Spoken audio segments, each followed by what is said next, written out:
This video contains spoilers for the entire Attack on Titan manga.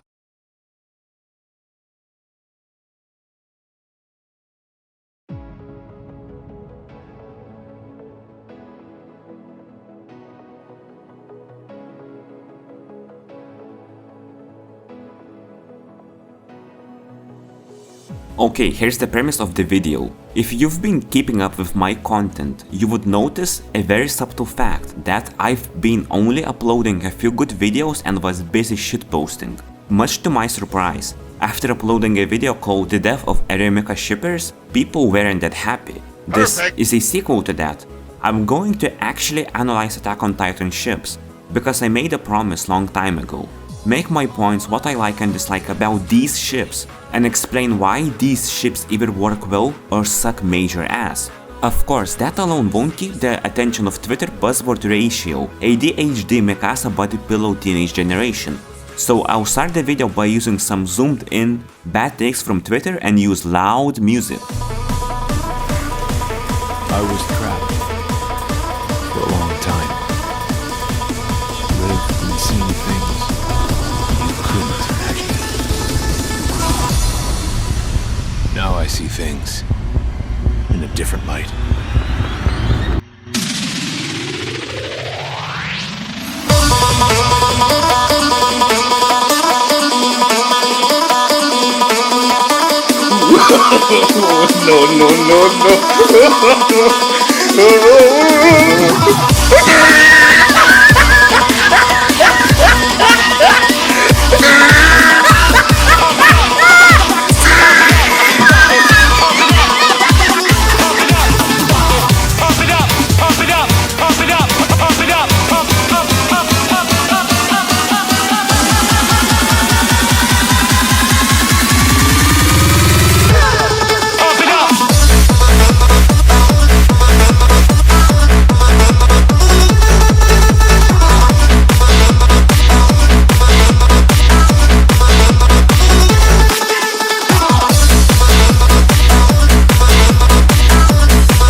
Y cuando entres en el restaurante, bebé, el cocinero es una paellera que adentro la vende paellera.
I'm going to structure this video into 3 parts, or you could say there's 3 main bosses to defeat.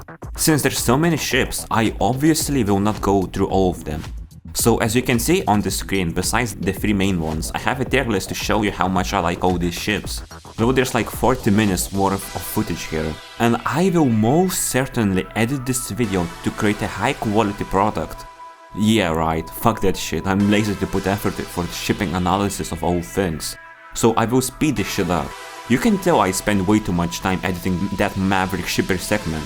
So the rest of the video will be dog shit. That's it, that's all you get. Just click off the video. Oh, you're still here? You're doing this to yourself. Leave while you still can. Well, you choose to be on this journey? Alright then, let's start with the first boss. So finally, enter YMIR X Historia. When it comes to YMIR Historia, I think the core aspect of their relationship is codependency. Their relationship is made out of 3 things: self-insert tendencies, then it develops into overprotectiveness, and finally it becomes an addiction. That's how their relationship functions. And all these 3 things is what I consider a codependent relationship. Meaning their entire romance is a false image of love. And to elaborate further on this point, let's go right to the very beginning of Reckless YMIR. When she was just a child, she was sort of adopted into a religious group who started to worship her as a goddess YMIR. That's why she was named YMIR. Just like her ancestor, she was very naive and humble person, to the point of becoming too nice to people, because she was born in this environment. And she didn't understand her real world until Marley took away everything from her. And she was now, metaphorically speaking, naked. There were no lies left for her, or any reason to remain kind. There was nothing to hide her skin from. The world simply does not care about her. So this context is important to understand that this is the exact same reason as to why YMIR started to develop codependent relationship with Historia. It's because she knew Historia's background and she decided to instantly jump to the conclusion that this girl is the exact same as she once was. So basically YMIR was showcasing a savior complex next to Historia, just to self-insert into her and decide Historia's character for her. That's how their false image of love was born. So she was just mainly following her like a creep most of the time, smelling her hair and repeating the same joke about how she wants to marry Krista. I have to add that if YMIR was a boy, most people would find it creepy, but because it's a girl, no one gives a shit. Basically, whilst it's creepy, it is implying that she likes Historia. Although you can see YMIR is simply sympathizing with Historia and she's just trying to help her, even if it's selfish. And that's their relationship, it is psychological projection. But it also shows that these 2 girls can work together well, because they are addicted to one another. Is it an unhealthy relationship? Absolutely. But that doesn't mean there's no beauty in that. Because this relationship tackles the idea of what counts as selfishness versus selflessness.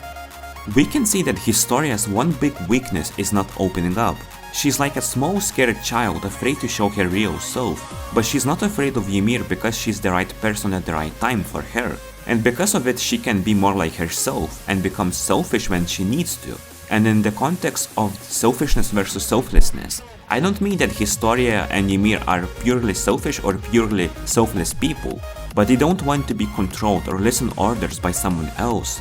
Especially Historia. That's another part of the reason why their relationship exists. Because they share that desire to be themselves and not to be these nice girls who would only do orders as they are told to. They want to be free, since, well, you know, the core theme of this story is freedom, so it only makes sense.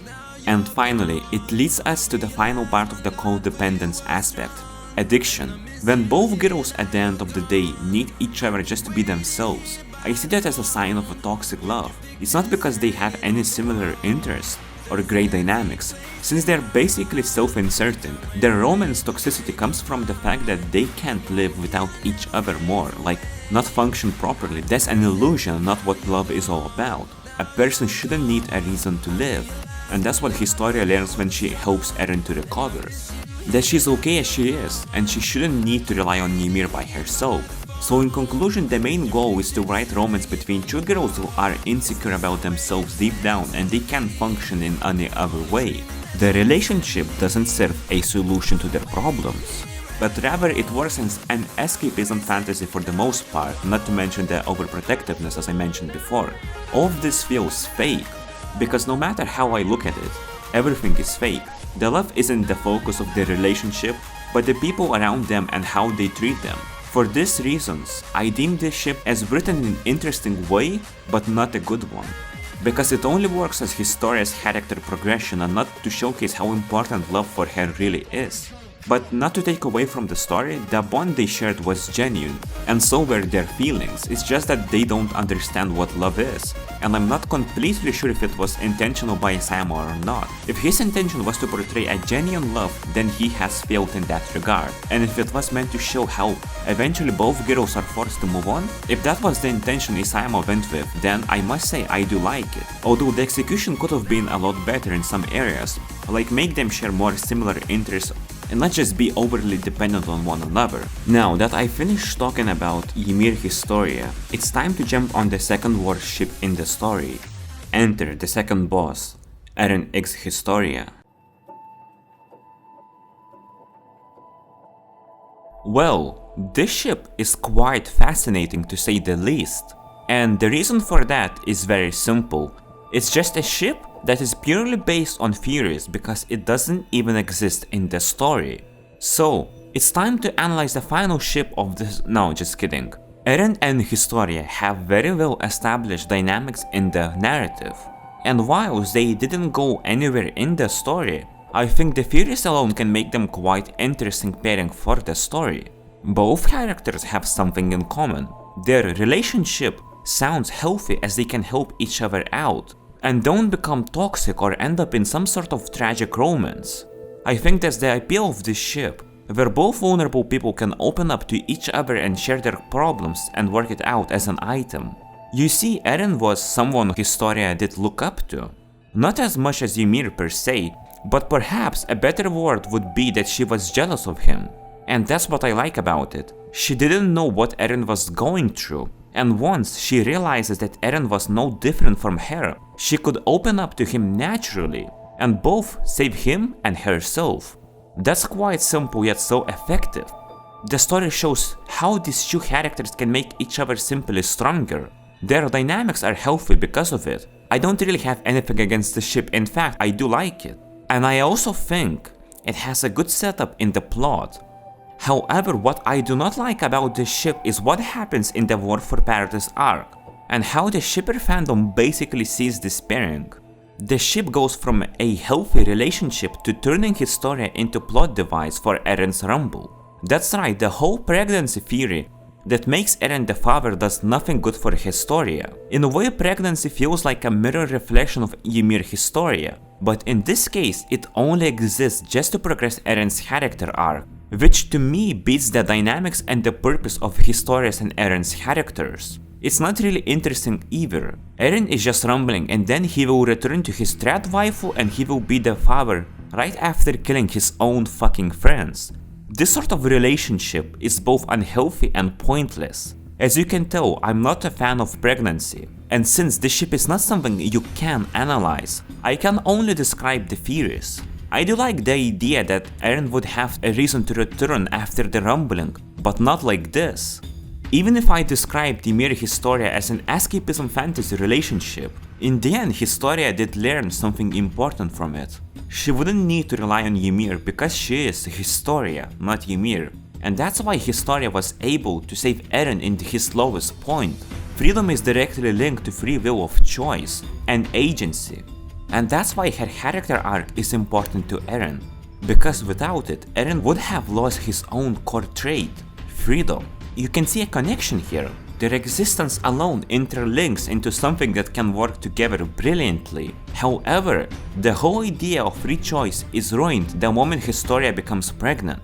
She loses her agency because of it, and whilst the story has implied that this decision is a free will, but actually it's an excuse to buy some time, well, does this make sense? No, it doesn't, because Zeke's Vine subplot should be able to save her. So Historia has no reason to be pregnant. Sure, she did say this by herself, but the story never implied why is this so. People's explanations differ, and mine isn't something that people will agree on either. But the real explanation, in my opinion, is depressing and insulting. She offered herself because Isayama was writing her off. That's the real explanation. Not to mention that Paradise could have at the very least tried to ask Zeke and make children instead. They didn't ask him that. It's like they totally didn't care. Historia lost screen time, and her decisions didn't matter to the plot, and that's why people believe that Eren must be the father, because it's the only logical solution to save Historia's lack of agency in the last arc and her screen time. By making this pregnancy subplot into mystery, you can totally make her arc cross with Eren's if Isayama wanted to, or even someone else.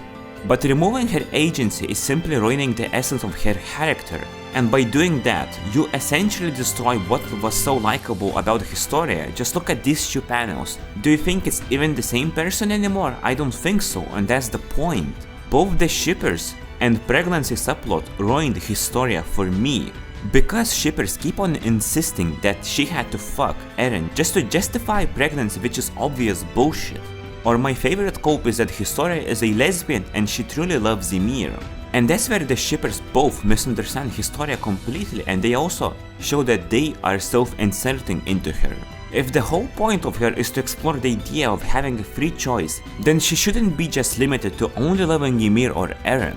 Likewise, with her sexual orientation, she can if she wants to love both men and women. Why it has to be one or another? They're shippers. By doing that, you limit Historia's character. She's not white or black character, she's grey character.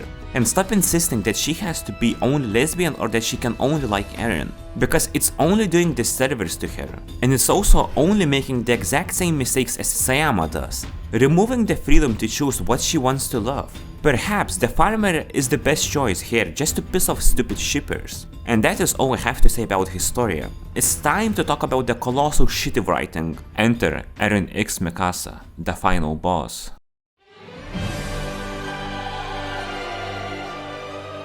Perhaps this is the most controversial ship in existence of Attack on Titan.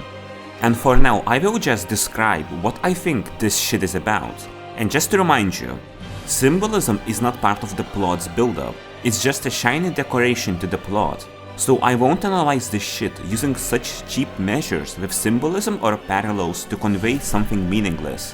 When it comes to describing the essence of Eren Mikasa, I think it has two core aspects, and it's the sense of having a home and tragic fate. And for now, I want to focus on what I believe is a lesser important aspect, which is home.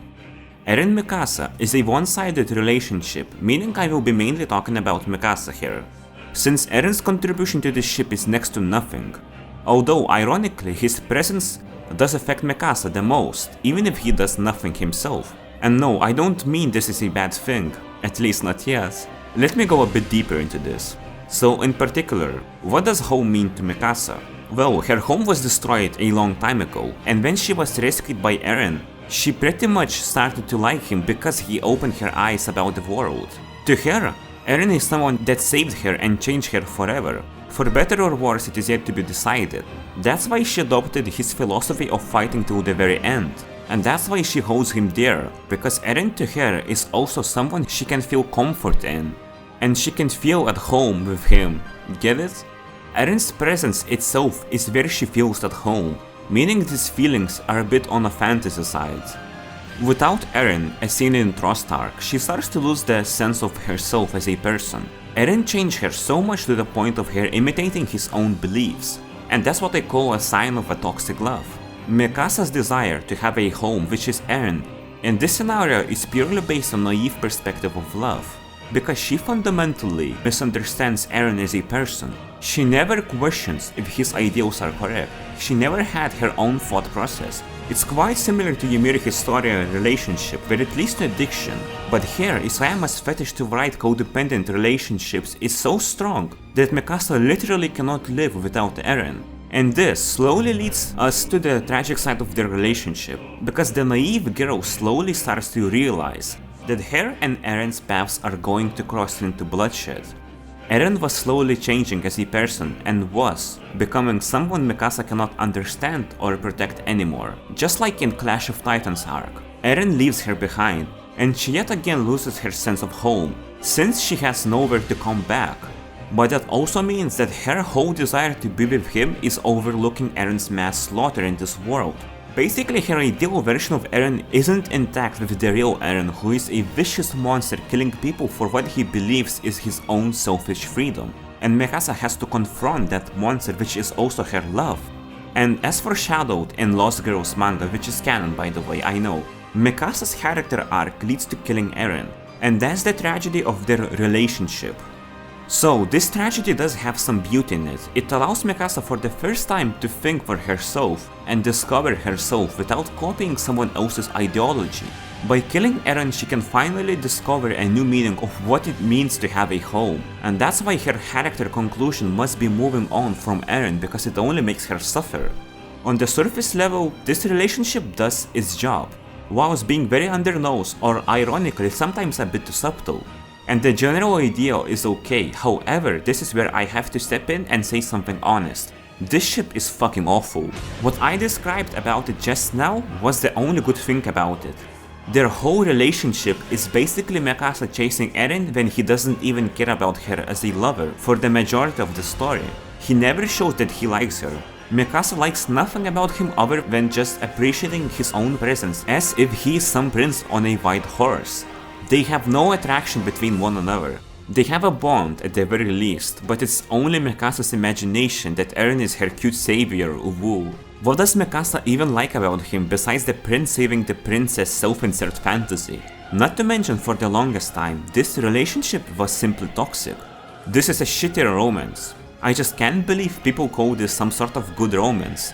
When they both share no similarities, they have no interests, hobbies, they have no dynamics. I mean, how can they have any of that when they barely speak to each other in the story? They have no genuine conversation between one another. Eren spoke to Historia more, and Historia in the Uprising arc had a genuine conversation with Eren, and they were just friends. Meanwhile, Mikasa was busy being the shy self-insert girl who was only staring at him throughout the whole story. That's their romance. But now it's time to talk about what makes a good romantic pairing. Certainly not Eren Mikasa. So let's look at the examples of what makes a good romantical pairing. The first point. Relationships must be developed and feel believable. In other words, the feelings from both characters must have a clear set reason as to why they like each other. The second reason. It shouldn't be instant romance where the female lead sees the main character or she is saved by him and instantly falls in love with him. The same goes for male lead. That's the biggest problem with Eren Mikasa. There is no evolution of their relationship at all. Mikasa evolves as a person, but their relationship never changes. It never develops, it never progresses, it goes from 0 to 60 in a span of few chapters. The third point, making both parties active. If one party is passive, the relationship will feel heavily one-sided and boring to the audience. The fourth point, relationships must have some commonalities. It doesn't need to be some stuff like liking the same show, for example. But if you have two characters who have nothing in common, the reader is going to question why they're together in the first place. And if you can't really answer why they're together other than the fact that they need some conflict in the story, it's already failure. The last point. Opening up to each other. Every person is vulnerable, and they should eventually open up to one another. Because how else are they going to grow together? Ironically, Eren really opened up to Historia, but he didn't with Mikasa, and she was just his friend. You see the problem here? Eren never does anything with Mikasa, only with other characters, whether it's Historia or even someone like Reiner. I believe these are the main 5 ways to write a good, believable romantic pairing in any fictional story. And I believe these 5 aspects are exactly what Eren Mikasa lacks in the story. But in a way, these 5 missing links are symptoms. They're not the disease itself. Because in a way, all of this doesn't matter. I already assume some people in the comments section are writing down how I am wrong. But here's my final point. Just like any story, a good romance needs to have a foundation of something that connects both characters. All these 5 aspects cannot work if there's no connection. And what connection does Mikasa and Eren have? None. It's either all exclusive to Mikasa or non-existent at all. And that's why this ship fails on a fundamental level.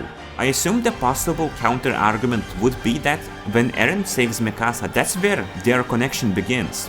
and I disagree. It's only working for Mikasa. Eren doesn't really care. Sure, he might say that he will wrap the scarf around her, but what does that mean? He just says it because the plot demands it so. Not because he himself has any reason to like Mikasa. And that's what's the problem as well. There's no solid reason why Mikasa is even attracted to Eren, but I believe one way or another you can explain it. But what about Eren? What is his reason to even like Mikasa? And the simple answer is nothing. The story hasn't provided a single hint as to why he likes her. He just does. Her whole personality shouldn't be just I love Eren or Wu, and it makes me suffer. And I assume the possible counter-argument would be that her strength is also her source of weakness, which is Eren, and to that I have to also disagree, and here's why. And that's the establishment of Ackerman powers in the story. What I find the issue with this is the fact that Ackermans were killed off because they are fundamentally introduced in the story as someone who would dare to oppose the royal blood or the founding titan, and also they cannot be controlled. The Ackermans should be someone that allows them to resist royal blood shenanigans, not obey them even further. You cannot have people that can resist orders from the royal family whilst also being enslaved to them. That simply doesn't make sense. And in the final arc, Mikasa and Levi being in the paths isn't a retcon per se, but it beats the purpose of Ackermans. Might as well remove Ackermans from the story. They should have been created by science to fight off the royal blood. I'm not sure how much of chapter 112 is a lie or not, but I assume that the whole thing is a 100% lie, because Levi didn't activate his powers by the host, nor did Kenny. So why now all of a sudden Eren could alter her memories at will, even if that's impossible? And it's because this ship was so underdeveloped that Isayama had to make Mikasa connected to Ymir, just so the people could buy this nonsense. And all of this Ackerman stuff was removed to conveniently make her related to Ymir Fritz, where she magically sees her memories despite being Ackerman. You see the problem here? Isayama completely dropped Ackerman lore for cheap and contrived romance at the very last minute. None of this needed to happen, none of this was important to her. She didn't need to become the key to the story, nor some stupid parallel to Ymir. Her arc was always leading to killing Eren, and that's final.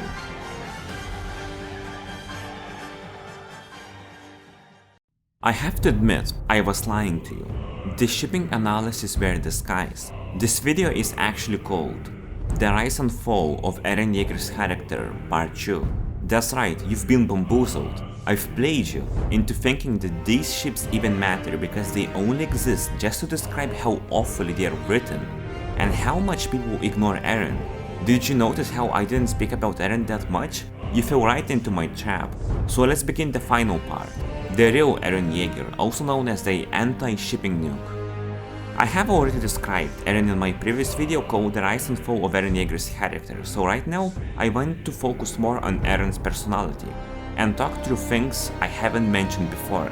In Attack on Titan, it's very common for characters with deep desire to achieve a certain goal to have no one close to them, because it is both a distraction and, well, not their goal really.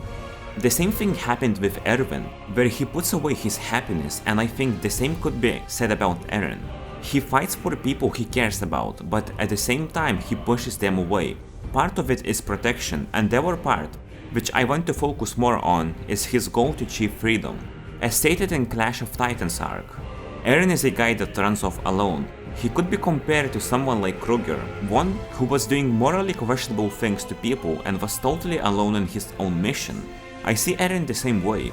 You could say Eren is a lone wolf warrior, not in the sense that he doesn't have feelings for others or that he's asexual, but more so just like Erwin or Kruger, Eren puts those things aside. His priority is freedom, and you may ask me, why is that so? Isn't it that obvious? It's because he was born that way. I'm not referring to chapter 139, don't worry about that, but the Trust arc. That means having fun with his friends or even having a lover is the same as living the life of someone that doesn't have freedom. And Eren metaphorically rejects this comfortable lifestyle and would rather fight to the very end. And yes, I am totally reaching here, but my claim can be supported by chapter 50 as well, where he literally says, I will wrap the scarf around you, not because he says, Simkasa, I love you, but because he cannot accept death. Getting into a relationship means defeat to him. and he must keep fighting for freedom no matter the cost. That of course doesn't mean that Eren doesn't like Mikasa at all, but he might show that he might think about things like this only after he has completed his main goal. And that's if he even likes her to begin with. It's not like the story even shown that he likes Mikasa besides chapter 1 to 3, which was the only hint when the story was reaching its climax. Whenever Mikasa would show visible interest to him after a return to Shiganshina arc, he is seen literally focusing on other things like the death of Grisha's sister or the whole situation of the world. And I think that has been explained pretty well by Hannes himself in the story. Still, that idiot never seemed to care that he didn't know how to fight. He'd still charge straight in, even against groups of 3 or 5, and by the time soldiers stopped him, he'd be already in shambles. But even though I never saw him win a fight, I never saw him admit defeat either. He is so tenacious that it even scared me from time to time. No matter how many times he fell, he got back up. That's who he is. Do you really think he'd let himself get carried off without a fight? No sir, he'd fight with everything he had. And he's only up against you guys, no matter who, he'll keep giving them trouble. Until you or I get there. Eren always been like that, right? I like those days. If Eren were here, he might call them a time of false peace. This basically captures accurately who Eren is. He does fight for something better, and his idea of freedom isn't just some abstract idea about watching 20 seconds of some site that no one knows of. He was always a guy trying to defeat false peace and live his life without any restrictions. Also, he was heavily influenced by the fact that he can't live a happy life after so many people died for his sake. To him it would feel unfair, as he has implied in the Uprising arc next to Historia. Isayama has shown his own personal life implications. The need to be free and be where you want without any walls blocking you. The same mindset is later confirmed when Eren says to Zeke that he's not interested in relationships. This basically means his mission comes first. This isn't some subtle hint or some hidden message about Eren. That's what the story has been screaming at the audience's face for the longest time. The freedom for Eren always meant to have no restrictions and keep moving forward. To both become free and give the exact same freedom of choice to anyone else. Eren hates the idea that someone can decide their destiny for them. That's what he is when it comes to his relationships. So now all of a sudden, despite showing no romantic interest towards Mikasa, he really cares about her? And to be honest, it could have been fine. It's like the typical main character who doesn't notice the girl until the very end. But here it's treated as a plot element meant to finish the story. And that's where this feels stupid. How come Mikasa is so important to him despite her being basically just a poster girl? And how come anyone could like Eren after his actions? The guy literally has killed billions of innocent lives. He has ruined so many families, so many people lost their loved ones. And now he has the audacity to suddenly care about Mikasa, and we as the reader should swallow this up? He doesn't deserve to be loved, and the 80% compromise is a total nonsense. Like, and can't be seen as a proper goal for Eren. I understand when shippers do it because they only read the story for the ship, but since when does the romantic pairing overtake the main storyline? How does this have anything to do with racism, morality, freedom?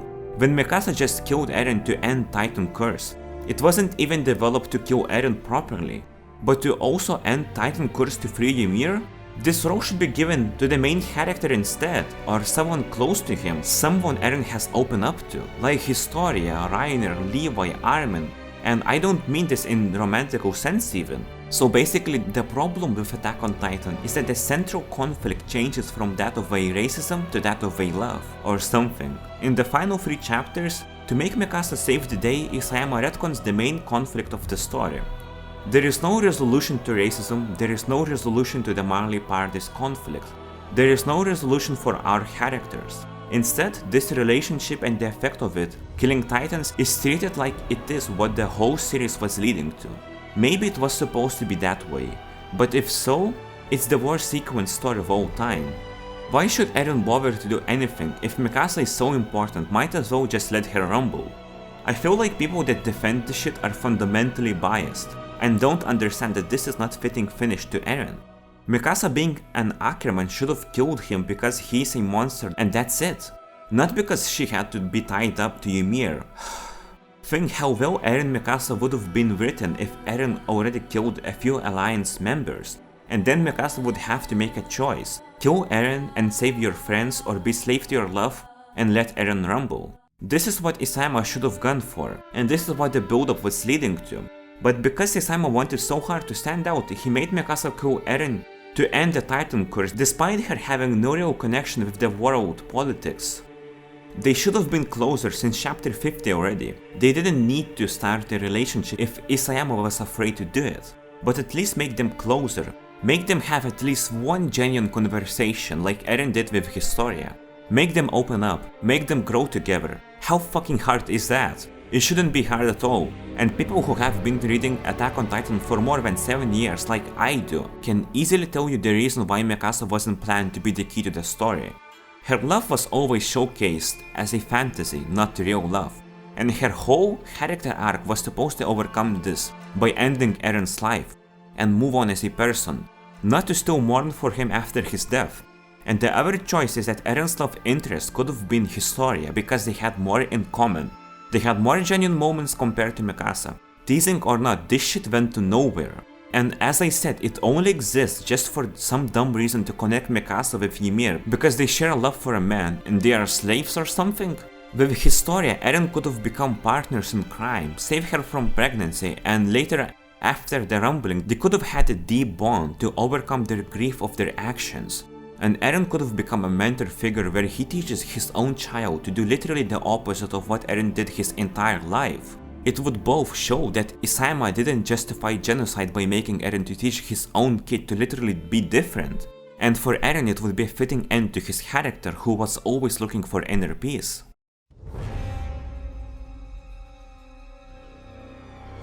So, what was the point of this video? It's about the Attack on Titan community.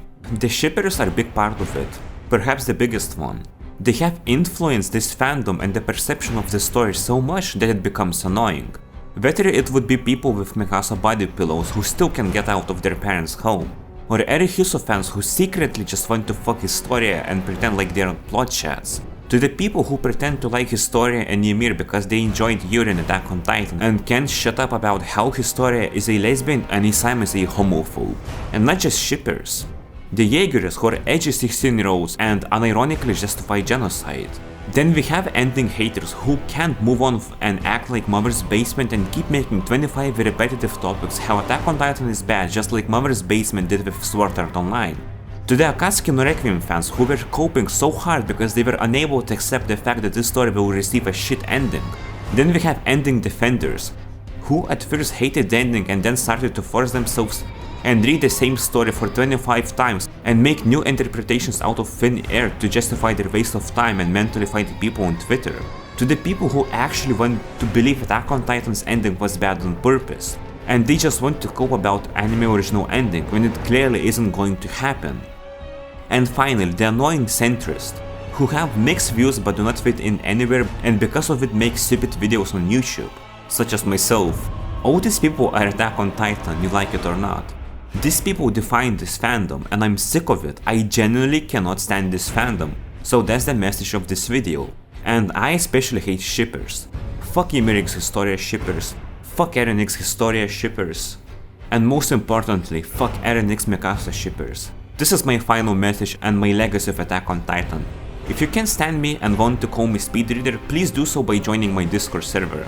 For those of you who are like 1% of the fandom, who do agree with me, thanks for watching. I hope you had fun. And of course, how could I forget? Leave a dislike. And before ending this video, I will show you small dialogue on how shippers and people who defend this dogshit ending imagine the story to actually be like. Enjoy. Why? Why? Eren, why don't you turn into Titan? If I become a Titan, you're just going to get eaten. Why don't you do something? Never needed to happen. What? I controlled my father 5 years ago to kill your family. I did it so that Mikasa could like me. Just because I wanted to have sex with Mikasa, so many people died. Armin's granddad, Thomas, Mina, Milius, Nak, Marco, everyone in Squad Levi, the residents of Stohe's district, the soldiers who rescued me, Mr. Honest, I don't know if I could ever atone for all of that. All of this because I didn't want Mikasa to be with another man. I wanted her to be in my mind for a while. 10 years at least. Do it. At the very least I can turn into bird after you eat me. Historia, eat me and have sex with Farmer. It's up to you now. Eren, you don't want Mikasa to find another man? Get a hold of yourself. Did you forget about Kruger? Grisha's sister? What about freedom? The outside world? What about Marley? Eren, you're the worst. I can't look. No will to look? No will to stand? No will to fight? You've got no balls? Mankasa. Have you been historiad by Marley? It's pointless to try and recall my love for Eren. All I have left are my copes. That's enough. The main reason I chose you wasn't because you hated Marley or that you loved Eren more than anyone else. It's because you're just like Ymir Fritz, the founder. If you never would fall in love with your abuser, you might have lived a normal life. But you love him unconditionally, just because he's nice to you sometimes. You may never have met Armin, Tybur, Grisha, Carla. Your parents would have lived a happy life. Perhaps you would be a sister. But you love a genocide maniac. You love him so much that you do not care that he tried to kill you literally multiple times. He tried to kill Armin, Jean, in fact he killed Hanji. And your only way to pay back Hanji is by honoring her death and keep loving Eren. Fuck him in front of dead people. You must keep loving him until your actions are repaid, even if we die. Even after we die. After all, Mikasa, you started the story, didn't you?